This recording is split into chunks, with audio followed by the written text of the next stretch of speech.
یہ 20ویں صدی کے آغاز کے وقت جسے ہم پورا کہتے ہیں مڈل ایسٹ، بلکہ صرف مڈل ایسٹ نہیں، پورا شمالی افریقہ سلطنت عثمانیہ کا حصہ تھا، خلافت عثمانیہ۔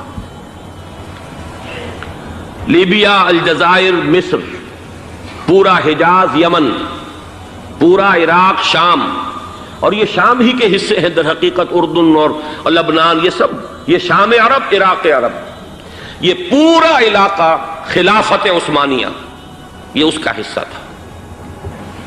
پہلی جنگ عظیم میں انگریزوں نے عربوں کو بغاوت پر آمادہ کیا، غداری پر آمادہ کیا، انہوں نے خلافت عثمانیہ کے خلاف بغاوت کی، بیج بوئے ان کے دلوں کے اندر نفرت کے، ابھارا انہیں، تم ترکوں کے غلام کیوں ہو، تمہیں خود حاکم ہونا چاہیے، تم کھڑے ہو جاؤ، ہم مدد کریں گے، تم بغاوت کرو، تم ان ترکوں کے خلاف ہماری مدد کرو، ہم تمہیں آزاد کر دیں گے، تم اپنے پاؤں پر خود کھڑے ہو جانا۔ یہ بہت ہی ہمارے لیے دردناک المیہ ہے اس پہلی جنگ عظیم کا۔ کرنل لارنس جیسا شخص، برطانوی استعمار، اور اس کے نتیجے میں عربوں نے بغاوت کی۔ اور اس قدر دردناک بات آپ کو بتا رہا ہوں، میں پہلی مرتبہ جب سن 62 میں حج کے لیے گیا مدینہ منورہ میں، ابھی وہ ریل کے انجن کھڑے ہوئے تھے۔ یہ ترکی کے زمانے میں، سلطنت عثمانیہ کے زمانے میں بغداد سے مدینے تک ریلوے لائن تھی۔ یہ پورا ایک عالم سلطنت عثمانیہ، صرف سلطنت نہیں، خلافت عثمانیہ، پوری ٹرینیں جو ہے ترکوں کی اڑائی گئی، ہزاروں ترکوں کو شہید کیا گیا، یہاں تک کہ صحن حرم میں شہید کیے گئے سینکڑوں ترک۔ یہ جرم تھوڑے نہیں ہے، معمولی نہیں ہے۔ آج جس کی سزا مل رہی ہے، معلوم ہونا چاہیے کہ وہ جرائم کون کون سے تھے۔ اب بھی جو لوگ گئے ہیں انہوں نے دیکھا ہوگا، ترکی کا قلعہ موجود ہے اوپر پہاڑی کے اوپر، حرم کا جو سب سے بڑا دروازہ ہے باب ملک عبدالعزیز، اس کے سامنے ایک لائبریری ہوتی تھی، اب تو غالباً وہ بھی گرا دی گئی ہے، اس کے پیچھے پہاڑی پر ترکوں کا قلعہ ہے پرانا، اس پر توپیں موجود تھیں۔ جب بغاوت ہوئی ہے، جو حرم میں آئے ہوئے تھے ترک فوجی، ظاہر بات ہے نہتے، وہ تو نماز پڑھنے آئے ہوئے تھے، ان کو وہاں ذبح کیا گیا ہے، اور ترکوں نے اپنی توپیں استعمال نہیں کی کہ کہیں بیت اللہ کو کوئی گدن نہ پہنچ جائے۔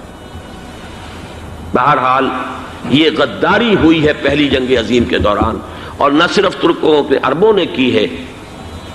جیسا کہ میں نے کہا تھا، دو ہیں سب سے بڑے مجرم روئے ارضی کے اوپر امت مسلمہ کے طبقات۔ ہمارا پنجابی سپاہی بھی جا کر انگریزوں کی مدد کر کے ایلن بی کو قبضہ جو لے کر دیا بغداد کا، اس میں ہمارے مسلمان پنجابی سپاہی بھی شامل تھے۔ یہ خون چکاں باب ہے ہماری تاریخ کا اس صدی کا۔ لیکن اس کے بعد سلطنت عثمانیہ کے ٹکڑے ہو گئے، چیتھڑے ہو گئے۔ ایک انگریز نے لکھا ہے، یہ جملہ زہر میں بجھا ہوا جملہ، کہ تاریخ میں یہ بات ثبت ہو جائے گی کہ ایک انگریز نے اس سلطنت کے ٹکڑے کر دیے کہ جو عمر فاروق نے قائم کی تھی رضی اللہ تعالیٰ عنہ۔ یہ پورا عالم، یہ تمام علاقہ کس نے فتح کیا تھا؟ یہ بات ہاتھ بدل گئے تھے، پھر ترک آ گئے، خلافت عثمانیوں کے پاس چلی گئی، لیکن یہ سلطنت تو حضرت عمر رضی اللہ تعالیٰ عنہ کے زمانے سے چلی آ رہی تھی۔ اس کو ایک انگریز کرنل نے، اور اس نے بغاوت پہ آمادہ کر کے عربوں کو اور ترکوں کے پیٹھ میں چھرا گھپوا کر ان کے ذریعے سے اور ٹکڑے کر دیے۔ لیکن جب جنگ ختم ہوئی، اب انہوں نے کہا کہ اب ہمیں آزادی دیجیے، تو اب انہیں معلوم ہوا کہ غداروں کو دنیا میں کیا ملتا ہے۔ ٹکڑے کر دیے گئے۔ یہ حصہ عراق یہ انگریز کے پاس رہے گا، شام کا یہ علاقہ یہ فرانسیسیوں کے پاس رہے گا، مصر پر انگریزوں کا تسلط رہے گا، لیبیا اطالویوں کے پاس رہے گا۔ لے دے کر یہ جو علاقہ تھا حجاز، کیونکہ وہاں کچھ تھا ہی نہیں، بوادٍ غیر ذی زرع، یہ عربوں کے پاس چھوڑ دیا گیا۔ اس وقت جو بادشاہ ہیں، شاہ حسین اردن کے، ان کے دادا سب سے بڑے غدار وہی تھے، لہذا ان کو اس علاقے کی بادشاہت دے دی گئی۔ اس کے بعد نجد سے ایک تحریک اٹھی ہے، وہ سعودی جو خاندان ہے وہ نجد سے اٹھا ہے۔ نجد میں اس وقت کچھ بھی نہیں تھا، وہ تو صرف ریت کے تودے تھے اور کچھ بھی نہیں، لہذا ادھر کسی استعماری قوت کو دیکھنے کی ضرورت ہی نہیں تھی۔ وہ تو بعد میں تیل برآمد ہوا اور اس کی حیثیت ہو گئی، اور یہ امارات کا علاقہ جو ہے اس کی دنیا میں اب گویا کہ یوں سمجھیے کہ جو سب سے زیادہ اہم علاقے ہو سکتے ہیں روئے ارضی کے نقشے پر، ان میں سے ایک وہ ہو گیا. لیکن یہ اس وقت کی بات میں کر رہا ہوں، کوئی حیثیت نہیں تھی، لہذا اس کو چھوڑ دیا گیا. یہ ہے تاریخی پس منظر، یہ لکیریں جو کھینچی گئی ہیں. یہ ایک ملت اسلامیہ کو جو قومیتوں میں تقسیم کیا گیا، پھر نعرے لگوائے گئے المصر للمصریین الشام للشامیین. اب شامی ایک علیحدہ قوم ہو چکے ہیں، مصری ایک علیحدہ قوم ہو چکے ہیں، عراقی ایک علیحدہ قوم ہو چکے ہیں. یہ ساری تقسیمیں استعمار کی پیدا کرنا ہے، اس کا کوئی تعلق اسلام کے ساتھ نہیں. اب ضرورت تو اس بات کی تھی کہ استعمار کے پنجے جب یہاں سے کچھ ہٹے، دوسری جنگ عظیم کے بعد ایک دور آیا، امریکہ ابھرا ہے دنیا کی عالمی سطح پر سیاست میں. اس کے ہاں کچھ آزادی کے تصورات تھے، اس نے بھی سپورٹ کیا. برطانیہ کمزور ہو چکا تھا، وہ اتنے بڑے علاقے کو اب ہولڈ نہیں کر سکتا تھا. ہندوستان بھی آزاد ہوا، پھر یہ کہ اور دوسرے علاقوں سے بھی اس کو پسپائی اختیار کرنی پڑی. استعمار کے پنجے جس طرح بھی ہوئے، ان کے سینوں سے، عربوں کے سینوں سے جو ہے گویا کہ وہ ہٹے.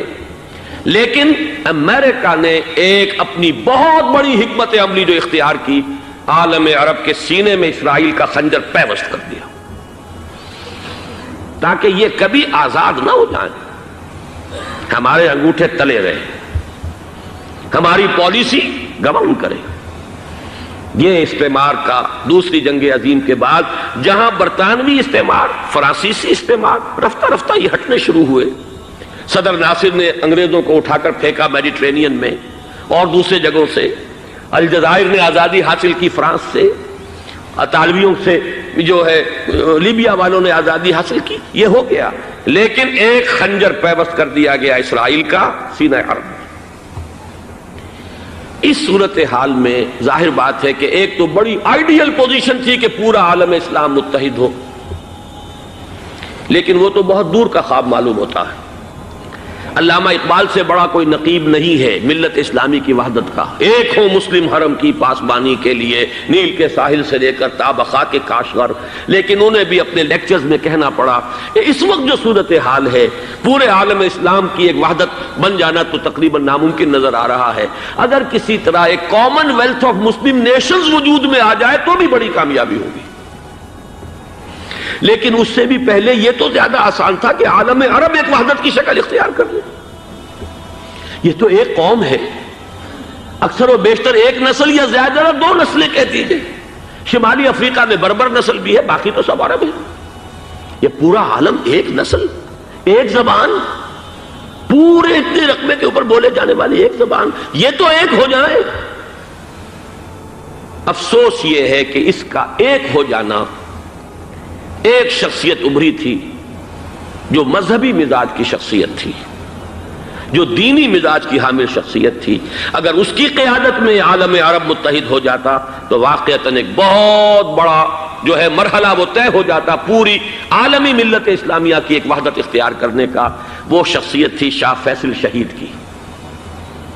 اور اس لفظ کے ساتھ ہی آپ کے ذہن میں آ گیا ہوگا کیوں انہیں شہید کر دیا گیا، کس نے کرایا، کہاں سے تعلیم حاصل کر کے آیا تھا وہ جس نے شہید کیا شاہ فیصل شہید کو. اس کی گردن پر کون سوار تھی؟ وہ یہودی لڑکی کے جس کے فوٹو بھی شائع ہوئے، ایک گردن پر اٹھائے کھڑا ہوا شہزادہ اپنی ایک یہودی دوست کو، لڑکی کو. اور وہی ہے کہ جس نے جا کر پستول سے شہید کیا ہے.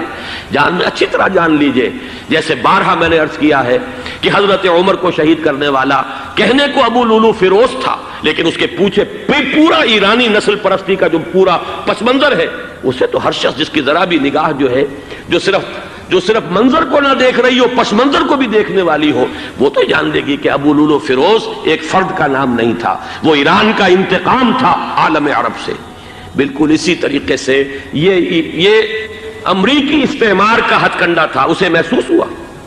شاہ فیصل مذہبی مزاج کا شخص یہ ابھر رہا ہے، اور یہ شاہ فیصل کی حکمت عملی کا ذرا آپ اندازہ کیجئے. لاہور میں سمٹ کانفرنس ہوئی، اس میں وہ آئے، سب سے ٹاورنگ پرسنالٹی پورے اس وقت عالم اسلام کے اندر شاہ فیصل کی تھی. اور وہ گویا کہ ایک بہت ہی جس کو کہا جائے کہ ایک بہت ایلڈرلی، ایک بزرگانہ ایک شخصیت جو ہے، اور انہوں نے اپنی دولت کے دروازے، عرب میں وہ مشہور تھے کہ نہایت خسیس اور بخیل انسان ہے، اس لیے کہ وہاں وہ خرچ کرتے تھے حساب کتاب کے ساتھ، لیکن ان کے خزانے کھلے ہوئے تھے عالم اسلام کے لیے، ادھر بھی مدد ہے، ادھر بھی مدد ہے، ادھر بھی کام ہو رہا ہے، ادھر بھی کام ہو رہا ہے۔ پھر انہوں نے تیل کا ہتھیار استعمال کر کے ایک دفعہ امریکہ کو دن میں تارے دکھا دیے تھے، لہذا ان کا ہٹایا جانا سین سے یہ امریکی استعمار کے لیے لازم تھا۔